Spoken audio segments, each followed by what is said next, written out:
Happy Wednesday, football fans. I'm Isaac Signs, and I thank you for tuning in to another edition of the Pro Football Chase Podcast. In today's episode, Jerel and I preview Championship Sunday and discuss trending topics including the Browns' decision to hire Kevin Stefanski and the Ravens' upset loss.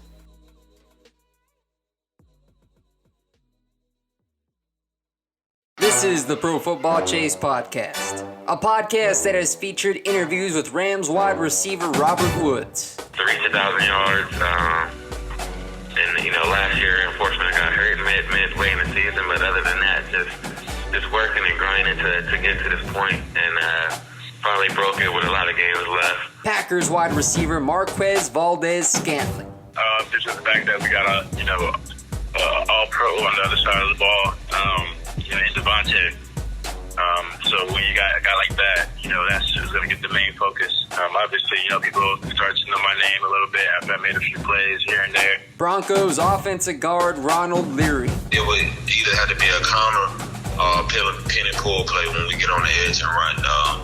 I think it's always impressive when big guys can get out that stance and move and hit somebody. And rising stars Dalton Risner, Charles Amenahu, and Jawan Williams. This is a podcast that offers player perspectives from some well-decorated veterans, including T.J. Hushmanzada. And people will say, "Oh, well, is Dak Prescott a franchise quarterback?" Look at his record. It tells you he is. Oh, he has a great defense. He has Ezekiel Elliott. You tell me a quarterback in the entire NFL that's not Tom Brady that does more with less. Game previews, recaps, and analysis. Turn the volume up. The chase is on, and the chase is live.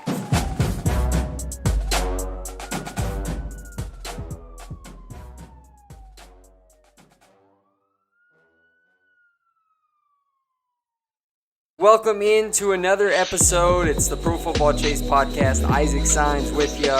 On the other line is NFL defensive tackle Jerel Worthy, my co-host. Getting ready to talk about Championship Sunday as we have both matchups set. Titans, Chiefs, Packers, 49ers. Before we get into that, let's go ahead and check on Jerel. How you doing today, man? Man, I am doing phenomenal this week, man. Starting out my week with a lot of positive energy. Family's healthy, kids healthy. So, man, I'm just excited to get to it. Big news last night, Jerel. I could not believe it, man. Luke Kuechly, 28-year-old linebacker from the Panthers, 7 AP All-Pro selections, 5 on the first team, Defensive Player of the Year in 2013, Defensive Rookie of the Year award in 2012. He retired. He announced that at this point in his career, he knew he needed to hang it up, although he wanted to continue playing. So we're already seeing this trend, Jerel. It started with Andrew Luck, who's 29 years old, who he announced his retirement. We're seeing these young players who are still in their prime and arguably one of the best at their own position call it a career. So what are your thoughts on these players starting to call it quits early? Well, I think number one, it just sets to the trend that, players in these type of roles are starting to understand that there's more options out there for them to have impact and for them to essentially feel whole. I think when you dissect a football player, man, you have to understand they've been on set schedules. If you're in the professional level, you've been a part of, having set schedules, having being a part of a brotherhood, essentially having a calling for a substantial amount of time. And so, when you have to live up to a certain standard like Luke Kuechly, man, you have to understand where he's coming from. This guy essentially set the standard at Boston College.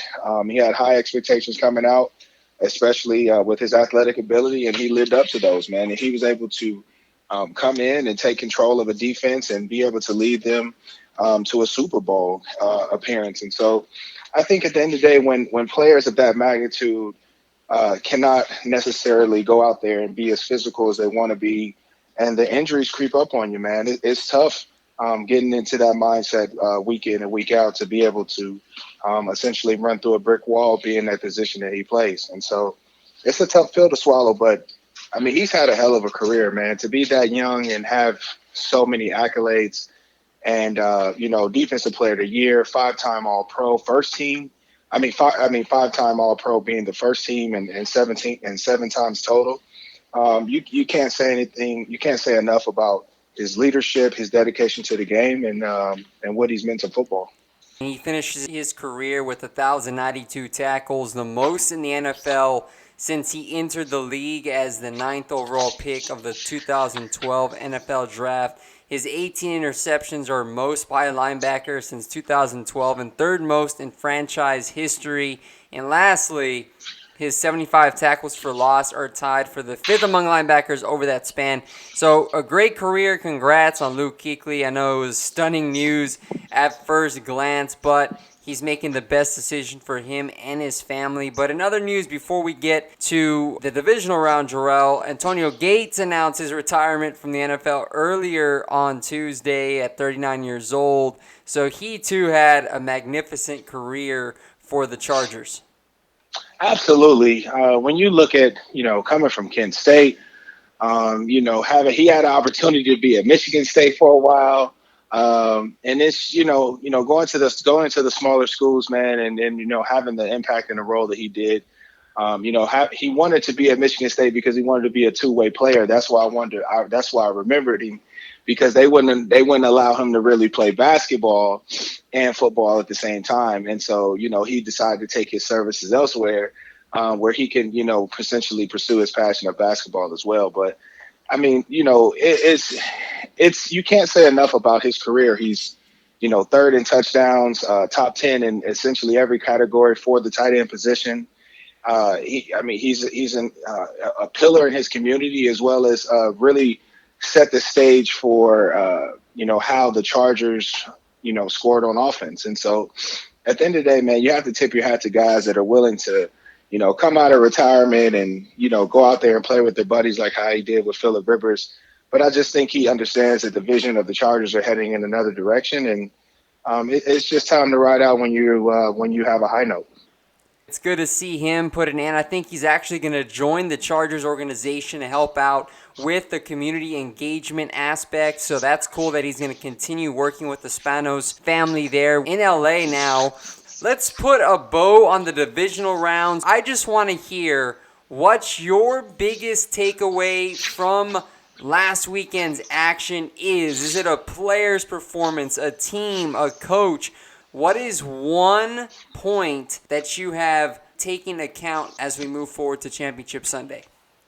I think for the most part, my takeaway is that we have not given the Tennessee Titans enough credit. I think Mike Vrabel's been in the conversation all year with the resurgence of Ryan Tannehill and at his position, and obviously Derrick Henry doing what he's doing, but this defense is spectacular. Lamar Jackson was going out there and he literally tried to do so much to be able to excite his team, because that's what they've been feeding off of all year. They've been feeding off the exciting plays from the quarterback positions, the yards after contact, the great moves in the open field. And, essentially they were definitely, they were in need of that when they were going against the Tennessee Titans. It just is really shocking to me to see their consistency over the last 3 to 4 weeks. We talked about New England and, their lack of offense, but at the end of the day, Tom Brady still had an opportunity, towards the end of the game to really make his impact, and the defense stepped up. They stepped up late, and they changed gears and came back to an explosive runner in Lamar Jackson, and they held them to a low passer rating and a low completion percentage. When you have to throw the ball 60 times, it's very tough for your team to win. And so, I mean, you tip your hat to his statistics, because even though things weren't essentially going his way, Lamar Jackson had a statistically phenomenal game. But overall, man, the Tennessee Titans were just they were overpowering those guys, and Mark Ingram not necessarily being himself really played a role in their success as well. Yeah, I would agree. The Titans, they have been really a surprise team. They got hot late in the year and really had been playing playoff football since week 17 when they had to go into Houston and get a win. Now they're in the AFC Championship game. But, Jerel, my biggest takeaway from the wild card round is that 49ers QB Jimmy Garoppolo is built for the big stage despite all the ongoing criticism of his caliber as a top-flight quarterback. You know, at the beginning of the season, many people, myself included, questioned if Garoppolo was good enough to lead a talented 49ers team into the postseason. We knew Kyle Shanahan, head coach. We know the type of offensive wizard he is when it comes to play calling. Garoppolo, he looked terrible in the preseason as he worked his way back from an ACL tear, and then he had a little bit of a slow start to the 2019 campaign. He made his first career NFL playoff start on Saturday against a Vikings team that boasted a unit that had just limited the high-powered Saints offense to 324 total yards and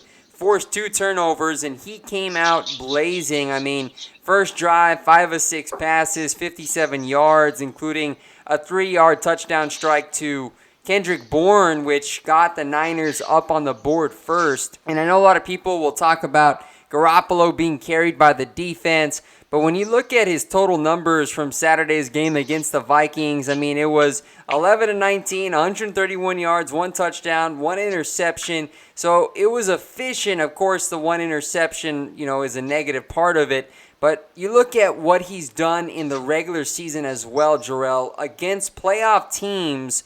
Garoppolo has completed 67% of his passes for 1,300 yards, 8 touchdowns, 2 interceptions, and a 114.52 rating. So this guy has proven time and time again that he can show up when the lights are the brightest and come through for a Niners team. And so I got to say I was wrong on him. I thought he was going to flutter in San Francisco, but he sure is showing that he can take this team to the promised land. Yeah, Jimmy Garoppolo's play this past weekend against a Vikings defense that had an outstanding showing against the New Orleans Saints. I definitely thought that the Saints were going to come in and really continue to ride that high in which they were on. I thought that the matchups on the outside were in their favor. I know, it was, you know, Xavier Rhodes had a difficult time against the Saints. So I thought his performance, I thought he was going to be able to come back and bounce back against the 49ers. But essentially, man, it was a game of momentum. 49ers were dominating on defense. And I mean, at the end of the day, like it made it very, very tough for a Vikings defense to continue to keep coming back out, you know, series after series, trying to get a stop when your offense is essentially getting dominated on the other end. And so, you know, Jimmy Garoppolo has continued his play, man. He has to continue to ride this wave. These guys are young.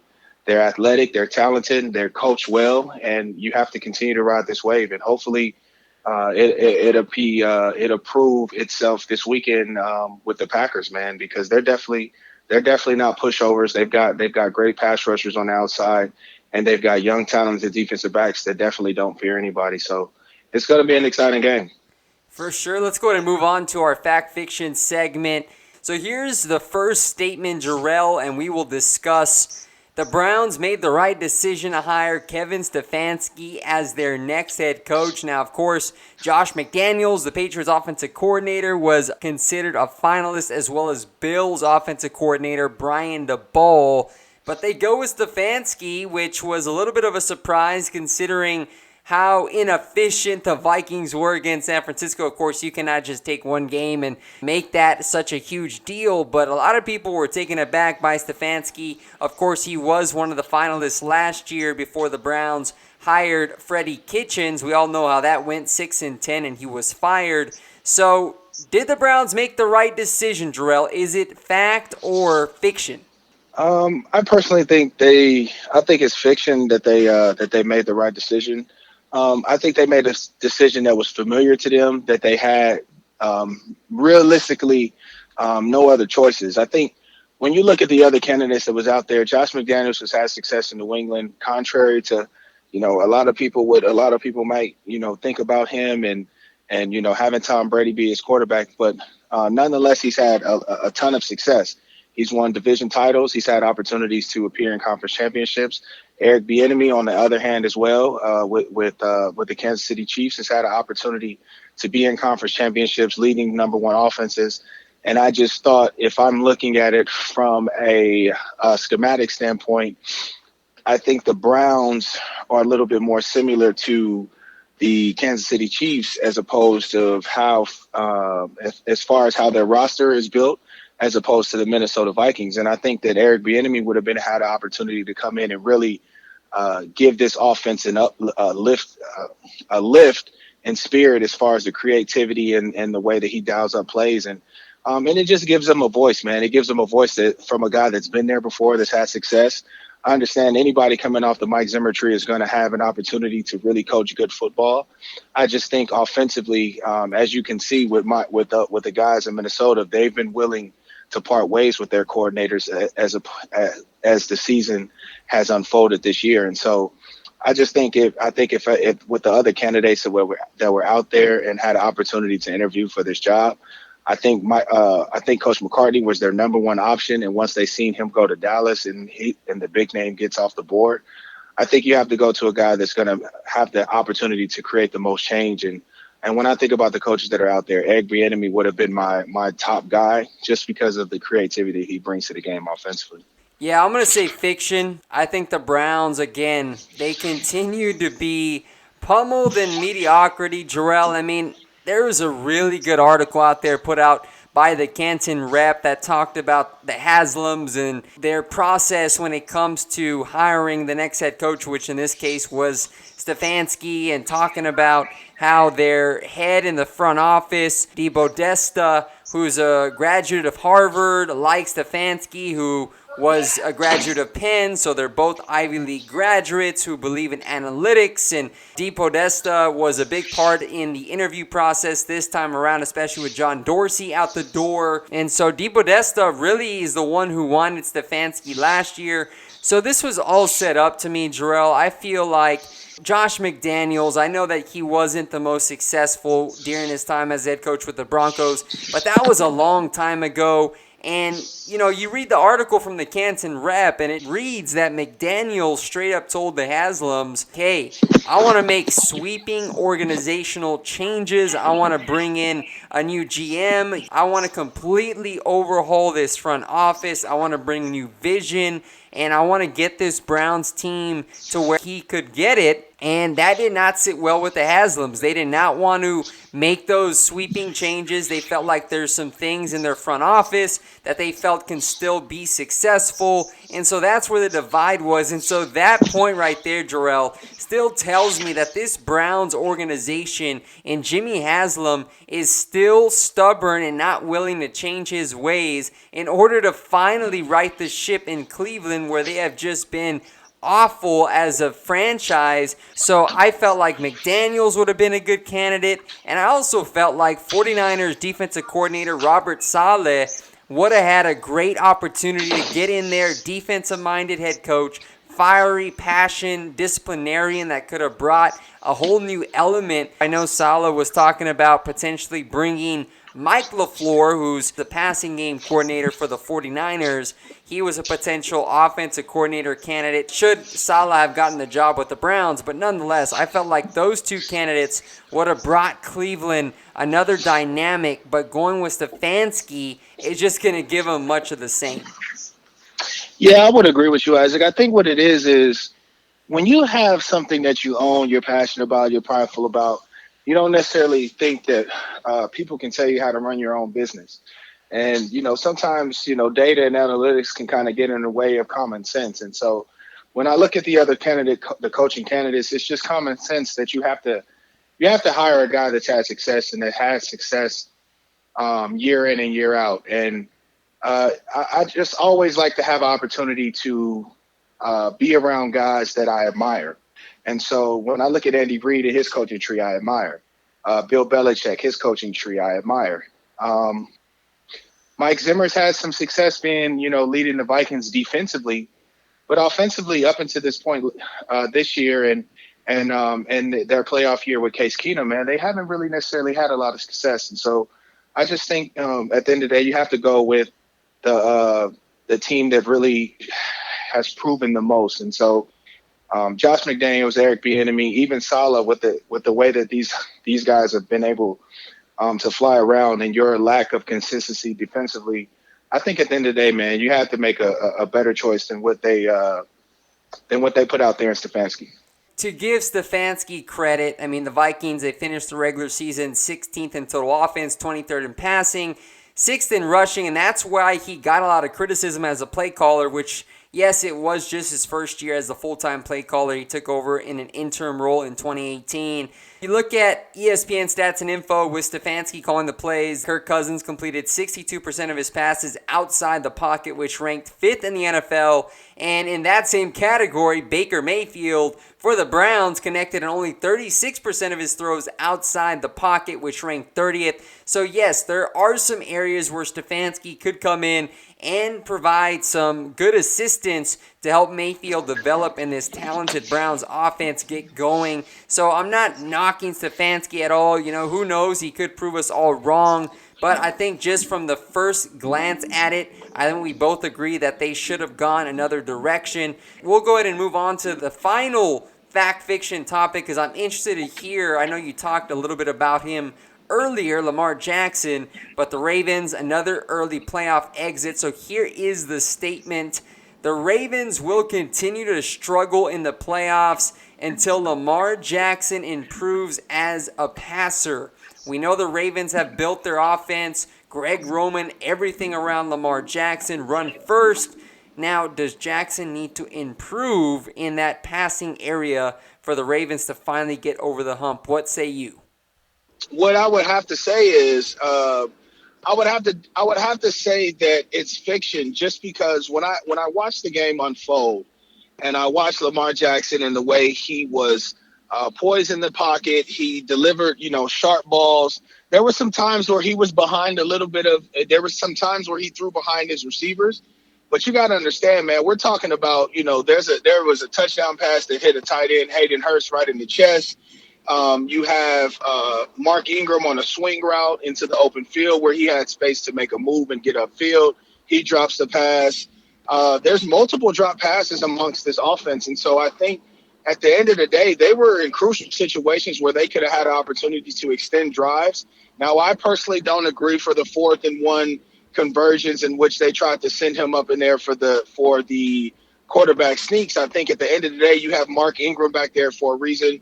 This guy's been the bulldozer all year. You give him an opportunity to get that 1 yard, and you don't necessarily put it into the hands of a guy that's 215 pounds or 205 pounds, whichever Lamar Jackson weighs. And I just think that situation could have been different. I liked, the way that they battled back on offense, because at the end of the day, essentially, they were making strides to make a comeback. I personally think that the Baltimore Ravens defense failed them. They failed with their big guys up front in the interior. We have Brandon Williams, 350 pounds. Paco, who is a Michigan State alum, one of my mentors, a guy I really look up to. And you have Pierce out there as well, man. These guys are 300, 365 pounds. And in that type of defense, your job is to be able to absorb 2 to 3 blockers at a time to give your linebackers a chance to make plays. And for Derrick Henry to go for almost 200 yards on the ground, it's just in a playoff game is just disgraceful. And so I think personally, when I look at it, Lamar Jackson wasn't the issue, man. Lamar Jackson played his tail off. His receivers didn't come up for him in crucial situations, especially Hayden Hurst, man. The seam route, you have inside leverage. He puts the ball literally on his numbers, literally on the NFL logo on his chest. And he just wasn't aware. He doesn't understand the situation. And that comes with maturity. He's a young player. And at the end of the day, man, if you're going to want to be in those big moments, the stars have to come up with big plays. And I just think at the end of the day, the Baltimore defense let those guys down, and the receivers on Baltimore let Lamar Jackson down. I think you make valid points on all platforms there. I know the Ravens, the defense, they did not come to play. The Titans absolutely gashed them on the ground with Derrick Henry. I mean, that guy has been unstoppable. I mean, I know Lamar Jackson He has really proven all his doubters wrong this season. He's going to be the MVP. The guy is sensational, playmaker with the ball in his hands, and so there's nothing to doubt him as a quarterback. I mean, I respect the guy. I think his brightest days are still ahead, and I cannot wait to watch him develop some more. But Jerel, I think the Ravens, obviously, 14-2, their structure as a run-first team, it worked. I mean, those guys pummel teams on the ground. They're 4 tight end sets, Mark Ingram, Gus Edwards. And so I see how that was successful. But the problem is being such a run-dominant team, Jerel, it comes back to bite them in the postseason. It's already happened 2 straight years. Last year was the same story. The Ravens lost to the Chargers in the wild card round 23-17 for the same reason, which was the opposing team made Lamar Jackson and the Ravens come from behind early. They got off to an early lead. You look at the Chargers, they led 12-0 at half. Lamar Jackson struggled passing. You can kind of say the same thing for the Dallas Cowboys. They're built to run the football, and what do we see this season? As soon as they got down a possession or two, they fall out of their game plan. Dak Prescott, obviously, when he has to throw the ball 40 to 50 times, it's not the winning formula. So I think the same goes for the Ravens, Jerel, because Lamar Jackson, I agree 100%. His receivers did not help him early on in the game. But nonetheless, he looked rattled early in the first half. He was puzzled. He was flustered. He ended the game 31 of 59. Yes, he threw for 365 yards. But you have to remember, Jerel, a lot of those yards came in the fourth quarter in garbage time when the Titans were playing prevent defense, trying to limit the big play. 2 interceptions. That first interception, it changed the entire landscape of the game. The Ravens were driving the ball. They were gashing the Titans in the run game. And the next thing you know, the Titans striked and got up early 14-0. And so I understand, Lamar Jackson, he is still very young. He has a lot to grow in, but I almost feel like Baltimore, it would benefit them if maybe they can incorporate more of a pass presence in that offense, because until Lamar Jackson can be an efficient passer where he can bring his team back with his arm, I find it hard to believe that this Ravens squad can make a run all the way to the Super Bowl, Jerel, because look at Mahomes. That guy can go out there and win games on his own. He did it against the Texans. Now the Titans, they got Derrick Henry, right? And so they're using that formula, but their defense is also helping as well. So, I can see both angles, but that's just my point of it. He just looked very inaccurate earlier in the game, and that ultimately cost the Ravens the game. Yeah, but this is the hidden gem with this, is that I think against the Chargers, essentially the personnel wasn't really in place in order for him to be as successful as he has been this year. The addition of Mark Ingram has been what's been a very key success for them. Him making it to the Pro Bowl. They have I think a record 12 Pro Bowlers or 13 Pro Bowlers this year. These are the guys that we're expecting to show up in crunch time situations. These are the guys, the offensive line. They were getting bullied, and I think at the end of the day, when you're a quarterback, anytime you start to take hits, and even as spectacular as Lamar Jackson is, you're going to essentially get rattled. Aaron Rodgers starts to get that way where he wants to push the ball down the field. He wants to get the ball out a lot faster. You'll see a multitude of quarterbacks starting to do that as opposed to trying to make plays as such like a Lamar Jackson. And I think what it is when you look at the overall scheme of how the game went, man, both front lines were getting dominated. Mike Vrabel had their offensive line ready to compete. He had their defensive line essentially ready to compete, as well as their entire front seven dominated the Baltimore Ravens. And so I think, you make some points when it comes to having, drawing some things up schematically that would ultimately give him an opportunity to be more successful. I think personally having him more under center, running the stretch zone type of schemes will give him an opportunity to get out on the edge and being more athletic as opposed to being in the shotgun, because at the end of the day, teams are essentially planning all year to fix this, regardless of if they're playing the Baltimore Ravens that week or at some point in time that year. They literally sit down, and this offense that Greg Roman has created has essentially caused coaches to spend 20 to 30 minutes or an hour of day of extra work that they initially wouldn't do with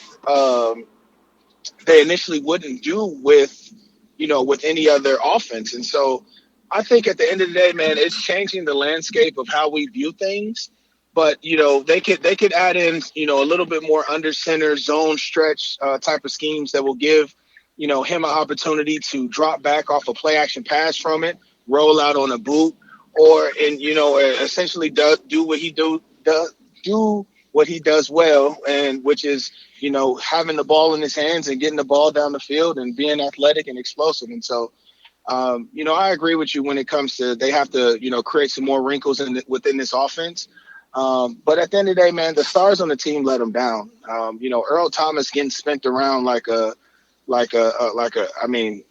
was absolutely outrageous. I mean, he's a future Hall of Famer, and Derrick Henry, spun him around like a little doll. And at the end of the day, these guys didn't show up.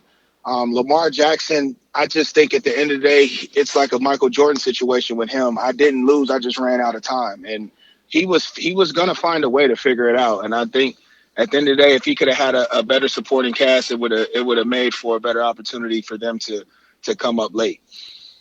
Quarterbacks, as you know, and we all know as NFL fans, they're the ones who get the blame when things don't go well, and they get the credit when they win. And so I do think Absolutely. that Lamar Jackson, he should be held accountable. I understand that he didn't get the help, but at the end of the day, when there's multiple possessions, when he had the chance, the Ravens went 3 and out. He made some wild throws, and so that out route, he would definitely like to have that out route. He shortchanged it. I just think overall, man. With the game, how football changes so quickly, and how guys, get on highs and lows so fast. That seam route to Hayden Hurst, had he get that, that changes the complexity of everything. And so, I just think at the end of the day, these guys they could step it up, man. Lamar Jackson can be a better efficient passer. But as far as, going out there landing on the line, man, all I can do is tip my hat because, as a coordinator, when you're coming back from multiple plays where guys are dropping the ball, in the middle of the zone, like I said before, my guy Mark Ingram had a swing route in which he dropped in, to which I know for a fact a player like that turns it into extra yards every time. These are key situations that keeps drives moving, and Tennessee, with the way that their philosophy was, they didn't care whether they were up or down. They were going to run the ball regardless. And so it wears down on the team, man, and their defensive line let them down. They already have a lot of weapons there for Lamar Jackson. Maybe they add another piece or two to the wide receiving unit. I know they got Hollywood Brown. He was dinged up this year. But I would like to see Lamar Jackson become more efficient of a passer. I think it will continue to be the Ravens' Achilles heel if he is unable to develop in that realm. So we will see how that unfolds. Nonetheless, the Ravens, they are at home after a fantastic season. They could not beat the Tennessee Titans. Now, Jerel, let's go ahead and get into Championship Sunday. We're going to preview game number 1, the number 6 seeded Titans at the number 2 Kansas City Chiefs. This is Sunday, January 19th, 3:05 p.m. Eastern Time on CBS. Now, if you remember, both of these teams, they met earlier this year where the Titans pulled off a crazy win, 35-32, after blocking a field goal in the closing seconds. The Titans are 7-3 against the Chiefs in the Titans era since they moved to Nashville. So they have had a lot of success against the Chiefs. This time they're back at Arrowhead. When you look at this matchup, what are some keys to the game? When I look at this matchup, I think for me personally, it's just going to come down to who can control the line of scrimmage. I think both of these teams, their defenses have been playing well up until this point. And, to consistently moving forward, their offense and defensive lines are going to have to control the game. So I personally think that it's going to be a game of inches. It's going to come down to, like I said, who can control time of possession, because we obviously know it's going to be some explosive gains. The way that Andy Reid and these guys cook up their offense week in and week out. That explosive game against the Texans was something like I've never seen before. But I know like I said before, man, the Tennessee Titans are going to come in with the same philosophy. We are going to give Derrick Henry the ball. He's going to touch the ball at least 30 times in this game, regardless of how you see fit, whether if we have to throw a screen, whether he's even passing the ball. As we seen last week, he's going to have the ball in his hands. And so we're going to give Ryan Tannehill, easy decision-making, and A.J. Brown's going to have to come up big. And so, like I said, man, like when you have a team like this who knows their identity, knows what they want to do, I know the Kansas City Chiefs know that they're explosive. They know that they can score a lot of points. But, when they get knocked in the mouth, man, they've been shown to shut it down. I mean, last week was a high exception, but I don't necessarily know if they can do that 2 weeks in a row. Yeah, the Titans, they definitely are a powerful team, and the Chiefs, that was a crazy comeback. Their offense just got going, fireworks on display. The fans were restless. But when I look at this matchup, Jerel, I do want to see how Kansas City is going to handle that offensive line for Tennessee. I mean, you got guys like Taylor Lewin, Jack Conklin. Those tackles are very dominant when it comes to the run game. And Kansas City, here's another big key, Jerel, is if Chris Jones is going to be available. He missed the divisional round game with a calf injury. He tested it out pregame.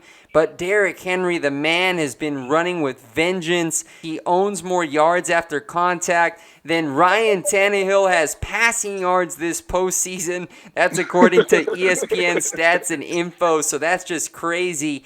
I think that Tannehill, he may need to be a little bit more productive than 160 yards and a 51.7 completion percentage against New England and Baltimore if the Titans want to win this one at Arrowhead, because you can only contain Patrick Mahomes for so long, and I do like Tennessee's defense. They have proven to shut down some high-powered offenses, but I just think Kansas City and the weapons they have, I mean, we see Travis Kelce, he proved his worth and his dominance against the Texans. Tyreek Hill, Mecole Hardman. Kansas City may have a little bit too much in terms of their skill position for Tennessee to handle them. Yeah, I mean, when you're looking at it on paper, and especially when you're going off the performance that they had last week, it's definitely in their favor to say that the Kansas City Chiefs have everything moving for them. And so when I look at Harmon and his explosive run last week, being able to give these guys the juice and energy they need, and then them scoring 2 plays later was just exactly what the team needed, man. I mean, Andy Reid has built this team to essentially go to anybody, that anybody can be the star and anybody can make the play at any big moment. And we saw some big catches by Sammy Watkins later on down the field, as well as my guy Johnny Bravo, Travis Kelce, being the guy that's having opportunities to extend drives, man. I mean, the type of the skill set that he brings, the physicality and the way he runs his routes, and his ability to be able to stretch the field. I mean, he's essentially another receiver on the field. And so it's just extremely positive moving forward for the Kansas City Chiefs. I think that Chris Jones is going to find some way to play in this conference championship game. I think when you're a guy with your back against the wall and you have a big game such as this, and they're having an opportunity to host at home, you're going to do everything in your power to be out there, whether it's 10, 15, 20 plays or 30 plays. And so I think at the end of the day, you're going to see Chris Jones out there on the field.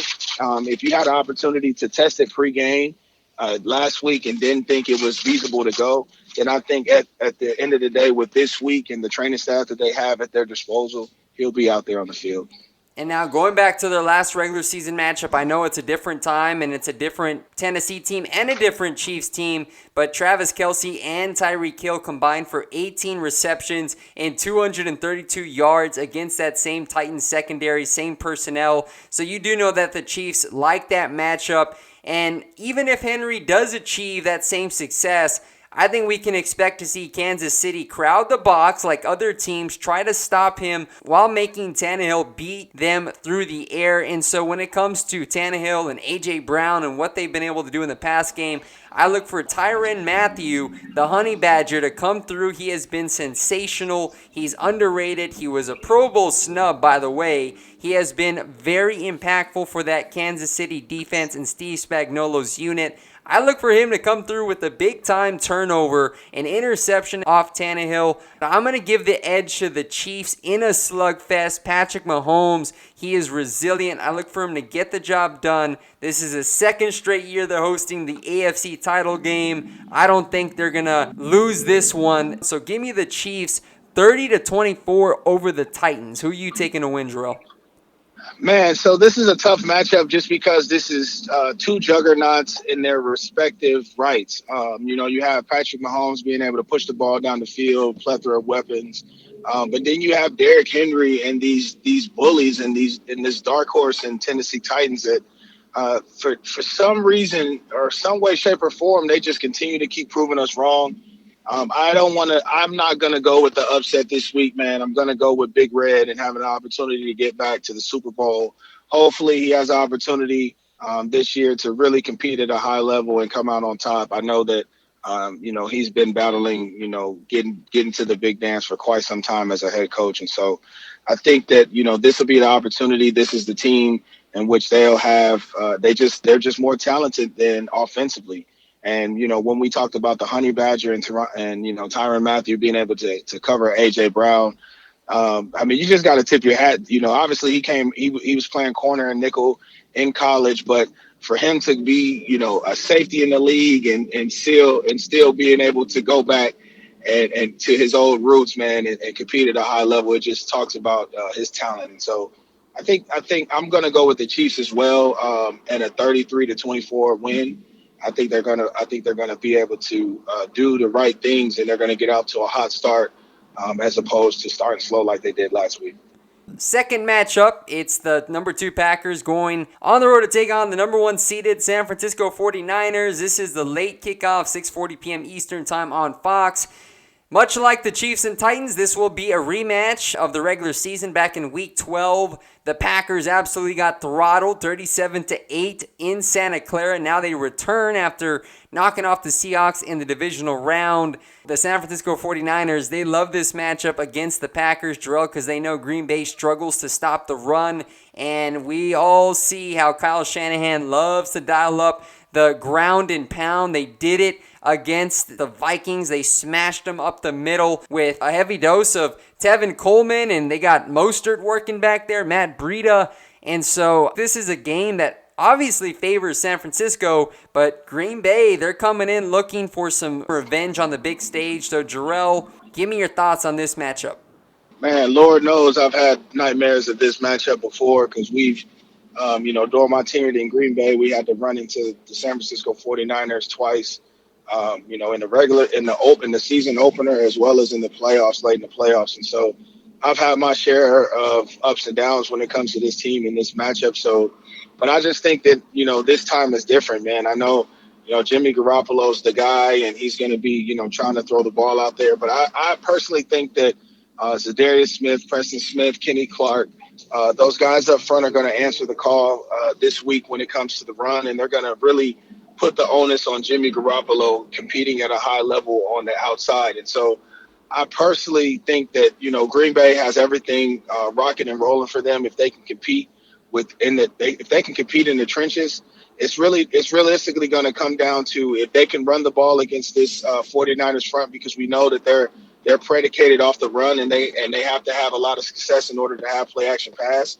And it's going to come down to whether or not that they can, push the ball down the field. And so I'm personally going to take the Packers. I'm biased. I think it's going to be a high-scoring game. And so I'm going to take them 37-34, Max Crosby late in the game on a field goal. All right, so you're rolling with the underdog, man, and I think you did say something that is right on. The Packers are going to have to be able to run that ball against that daunting defensive front led by Buckner, Eric Armstead, and we're already seeing what Nick Bosa's been able to do because last time these two teams faced off in Santa Clara, Aaron Jones, Jamal Williams, they did have some success amassing 117 yards, 4.2 yards per play. They are going to have to convert on third or fourth down. That was an issue for them in the first matchup. They went 2 of 18 in those situations. Rodgers was sacked 5 times and limited to 104 pass yards. So they need to be efficient when it comes to moving the chains and getting in reasonable down and distances on third down. You talked about Za'Darius and Preston Smith. And that's going to be a fun matchup as they each go up against Joe Staley and Mike McGlinchey. But, man, I cannot pick against the Niners. They're going to be at home. That defense continues to dominate. Richard Sherman returning to form. He picked off Kirk Cousins last week. Look for him to have another big game. And I think in the end, man, the difference, it's just going to be San Francisco's ability to have success on the ground, dominate time of possession, and keep the ball out of Aaron Rodgers' hand late. I do expect it to be tightly contested, so give me the Niners to win 29-24 over the Green Bay Packers, and what should set up, in my opinion, a Super Bowl matchup between the Niners taking on the Kansas City Chiefs. Yeah, I would agree with you, man, and so we have it set, man. We'll have to see how everything turns out. All right, bro. Well, that does it. We previewed Championship Sunday. Looking forward to watching those games coming up. Jerel, again, I appreciate your time. Looking forward to getting back on the podcast next Wednesday to recap these games. Thank you, man. I appreciate you again for having me on. It's been a pleasure. And as I said before, let's talk about these games next week, man. All right, bro. Blessings. Thank you.